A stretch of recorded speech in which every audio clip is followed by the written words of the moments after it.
O mundo está dividido em duas categorias de pessoas: aqueles que trabalham por dinheiro e aqueles para quem o dinheiro trabalha. Se você está aqui, você provavelmente já percebeu que as regras do dinheiro que te deram são, na verdade, as regras do jogo de tabuleiro da classe média, um jogo projetado para garantir que você esteja sempre devendo uma próxima jogada.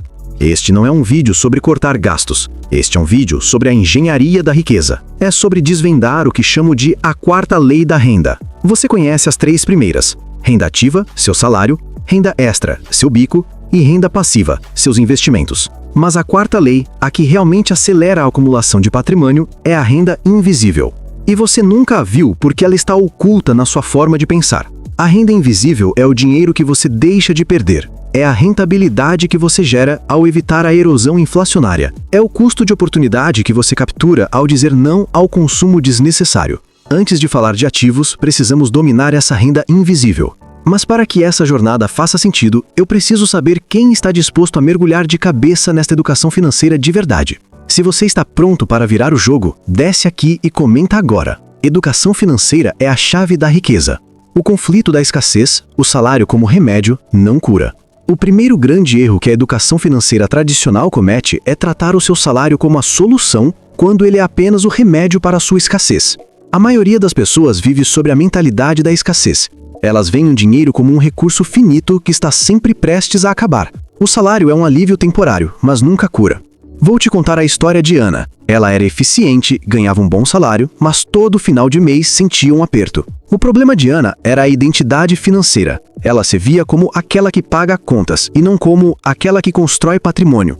Sempre que recebia um bônus, a primeira coisa que fazia era se presentear para compensar o estresse. O dinheiro entrava, o dinheiro saía. Ela vivia o ciclo da recompensa imediata, que é o maior inimigo da acumulação de capital. A chave para sair da mentalidade da escassez é trocar a métrica do gasto pela métrica do investimento. Cada real não é uma oportunidade de consumo, é uma oportunidade de aquisição de ativos.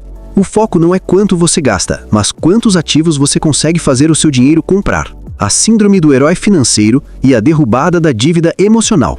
O segundo grande microconflito é o que chamo de síndrome do herói financeiro. Isso acontece quando você tenta resolver todos os seus problemas financeiros de uma vez sem uma estratégia clara.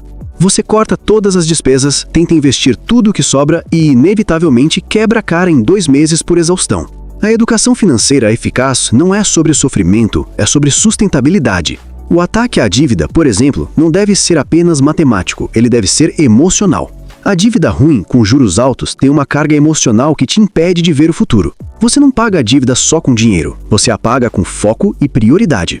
A revelação aqui é que você precisa de uma vitória rápida para sustentar o longo prazo. Identifique a menor dívida emocional, aquela que te incomoda mais, mesmo que não seja a de juros mais altos. Elimine-a primeiro. Essa vitória não é matemática, é psicológica. Ela injeta a disciplina necessária para você encarar o restante do seu planejamento financeiro. Depois, e só depois, você ataca as dívidas de maior taxa de juros com a metodologia do laser, que direciona todo o seu foco para o prejuízo garantido. O cliffhanger da segurança falsa. E a maioria das pessoas se sente segura em um lugar onde a riqueza é destruída silenciosamente. A segurança falsa. Ela está no seu banco, no seu extrato, na sua poupança. Você acha que está seguro porque o dinheiro está ali, acessível.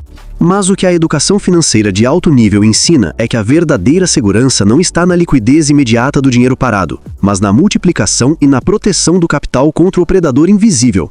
Você está perdendo dinheiro por medo de investir. Esse medo tem um preço, e ele é altíssimo. A questão não é se você deve investir. A questão é como você investe para que seu dinheiro se torne imune à inflação e comece a gerar sua própria renda sem que você precise trabalhar mais 1 hora sequer. E a resposta está em um conceito que a maioria ignora: o valor presente do futuro. A educação financeira tradicional foca no presente. Pagar a conta, fechar o mês. A educação financeira de riqueza foca no futuro. Quanto R$1 investido hoje valerá daqui a 10, 15 anos. O valor presente do futuro é a quantificação do seu sacrifício de consumo imediato em troca de um patrimônio exponencialmente maior.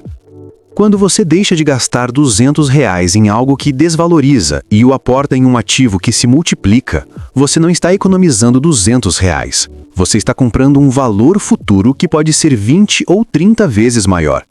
Essa é a renda invisível em ação. Ela é o custo de oportunidade que você capitaliza. Vou ilustrar com o caso do Paulo. Ele estava preso na mentalidade de que precisava de muito dinheiro para investir.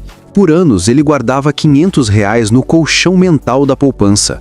Quando ele finalmente dominou o conceito do valor presente do futuro, ele viu que o poder dele não estava no saldo, mas no tempo e na recorrência disciplinada.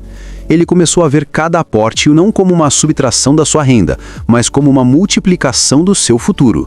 Essa virada mental foi o que o permitiu ser paciente e consistente, mesmo quando o mercado financeiro estava volátil. O quinto elemento: o fator de alavancagem e a renda ativa otimizada. Para quem deseja acelerar a acumulação de capital, a renda ativa é o seu maior trunfo, mas precisa ser otimizada. O erro comum é focar apenas em aumentar as horas de trabalho. Isso leva à exaustão e à queima do seu capital intelectual. O fator de alavancagem significa que, a cada hora que você dedica ao aumento de renda, o seu retorno deve ser exponencialmente maior. Isso nos leva a um novo microconflito: a diferença entre o empregado de habilidade e o empreendedor de conhecimento. Um empregado de habilidade vende seu tempo em troca de um salário fixo. O empreendedor de conhecimento vende seu conhecimento em um formato que pode ser vendido repetidamente sem que ele precise estar presente. Estamos falando da criação de ativos digitais ou de serviços de consultoria que permitem cobrar por valor agregado e não por hora trabalhada. Sua educação financeira deve incluir a educação sobre geração de valor. Como você transforma o que você já sabe em uma fonte de renda extra que é desacoplada do seu tempo? Essa renda extra não deve ir para o consumo, ela deve ser o combustível que turbina o seu motor de renda passiva.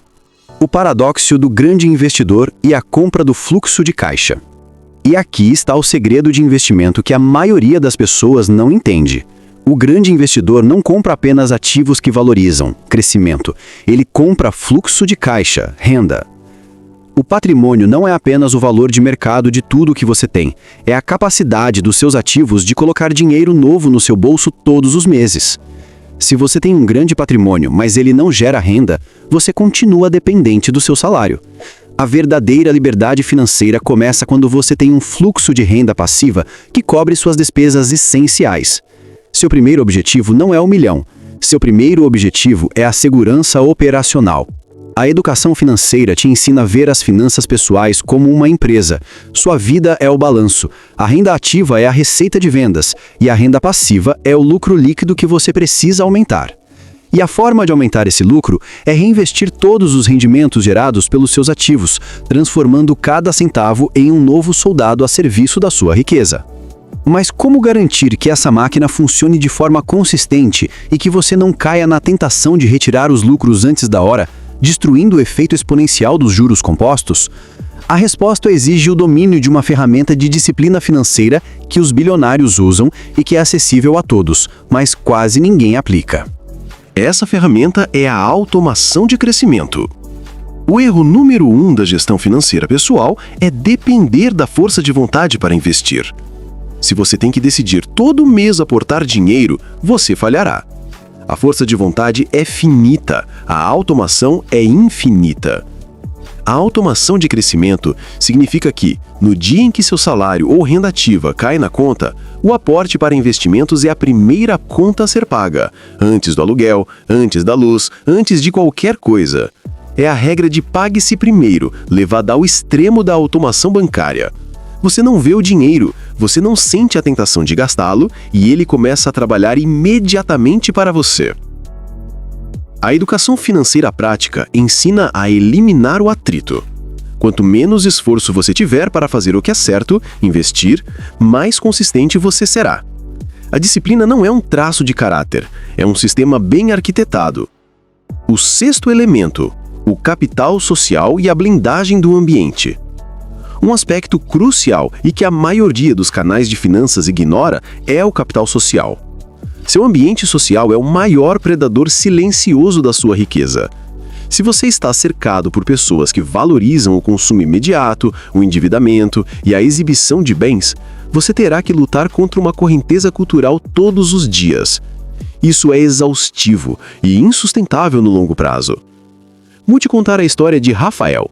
Ele começou a investir e fazer aportes regulares com sucesso, mas perdeu a disciplina após 6 meses, porque seu círculo social o pressionava para participar de viagens e jantares caros, incompatíveis com seu planejamento financeiro. Ele se sentiu isolado e, para caber de novo, abandonou a acumulação de patrimônio. A educação financeira nos ensina a gerenciar o capital social. Isso não significa abandonar amigos, mas sim blindar o seu ambiente. Significa encontrar uma nova tribo de pessoas que valorizam o crescimento, a independência e o investimento. Isso pode ser em comunidades online, clubes de leitura financeira ou masterminds focados em geração de valor. Sua riqueza é, em grande parte, o reflexo das 5 pessoas com quem você passa mais tempo. Se essas pessoas não falam sobre renda passiva, ativos ou liberdade financeira, seu caminho será infinitamente mais difícil. O conflito da riqueza invisível. E chegamos ao paradoxo final que define o verdadeiro mestre da educação financeira: a luta contra a necessidade de validação. O investidor mediano quer que o mundo saiba que ele está rico. Ele compra a casa, o carro, a marca. Ele troca o dinheiro por símbolos. O investidor com mentalidade de riqueza quer que o mundo pense que ele é normal. Ele continua a viver abaixo das suas possibilidades, direcionando o excesso de fluxo de caixa para a compra de mais ativos. Ele entende que a riqueza invisível é o seu maior trunfo. Ela te protege do olhar invejoso, te dá poder de negociação e te permite investir em silêncio. Seu objetivo não é ter uma vida que parece rica, mas uma vida que é rica. E a riqueza é medida pelo tempo que você pode viver sem trabalhar graças ao seu fluxo de renda passiva. O ápice da educação financeira não é saber o que fazer, mas ter a disciplina para não fazer o que é fácil. Não comprar o carro novo, não inflacionar o custo de vida, não desistir quando o mercado financeiro balança. Você já absorveu as 4 leis da renda, aprendeu a blindar sua disciplina pela automação e entendeu a necessidade da riqueza invisível. O único passo que resta é a ação imediata. O conhecimento sem aplicação é a forma mais cara de entretenimento. Você já absorveu as 4 leis da renda, aprendeu a blindar sua disciplina pela automação e entendeu a necessidade da riqueza invisível. O único passo que resta é a ação imediata. O conhecimento sem aplicação é a forma mais cara de entretenimento. Vamos aprofundar um último ponto vital que amarra toda essa educação financeira de alto nível: o conceito de custo de oportunidade ponderado. A maioria das pessoas avalia o custo de oportunidade de forma linear. Se eu não gastar R$1.000 no celular, posso investir R$1.000. Isso é básico. O custo de oportunidade ponderado considera o valor futuro desse dinheiro em um ativo multiplicador, menos o prazer imediato que a compra traria. Vou usar um exemplo. Um lazer que custa R$200 hoje. Se esse valor for investido com a recorrência e o tempo a seu favor, ele pode se transformar em um valor muito maior. O investidor com educação financeira não vê um gasto de R$200, ele vê a perda do potencial de capital futuro. A diferença entre um bilionário e a pessoa comum não é o tamanho do cheque que eles recebem, mas o valor de oportunidade que eles dão a cada real que passa por suas mãos. A meta-estratégia, a arquitetura do risco. A educação financeira te tira do jogo de azar e te coloca no jogo de probabilidades. Para isso, você precisa dominar a arquitetura do risco. O iniciante vê investimento como algo assustador porque vê tudo como risco de perda. O mestre da gestão de capital vê o risco como uma ferramenta a ser gerenciada. Você deve estruturar seu patrimônio em camadas de risco. A camada base, aquela que garante que você durma tranquilo, é a reserva de segurança, liquidez e preservação. A camada intermediária é a de fluxo de caixa e renda passiva, ativos que pagam rendimentos. E a camada mais fina, a menor, é o crescimento acelerado, aquela parte do capital que você aloca para um retorno mais agressivo, sabendo que o risco é maior, mas o potencial de multiplicação também. Sem essa diversificação de risco, qualquer oscilação do mercado financeiro abala sua disciplina. Com ela, você sabe que cada camada tem um propósito, e o risco em uma não ameaça sua segurança global. O legado e a prova final de riqueza. Finalmente, a prova final de que você dominou a educação financeira é a sua capacidade de criar legado. Riqueza não é o que você consome. Riqueza é o que você acumula e passa adiante. Seu objetivo não é apenas a sua liberdade financeira, mas a liberdade das gerações futuras da sua família. É criar a mentalidade da abundância naqueles que te cercam. Isso significa que o reinvestimento dos lucros não para quando você atinge a sua meta. Ele se torna uma filosofia de vida, uma máquina perpétua que continua a gerar capital e oportunidades. O mestre das finanças se torna o doador de ativos e não o receptor de dívidas. Este roteiro é o seu manual para essa transformação. Ele contém as regras não escritas que separam a escravidão dourada da liberdade financeira. A partir deste momento, a sua trajetória financeira é sua responsabilidade exclusiva. O conhecimento está aqui. A disciplina é o seu ato de vontade. Chegamos ao fim deste mergulho profundo na educação financeira que deveria ter sido ensinada na escola. Você aprendeu a engenharia da riqueza invisível, a automação da disciplina, a arquitetura do risco e a importância do capital intelectual.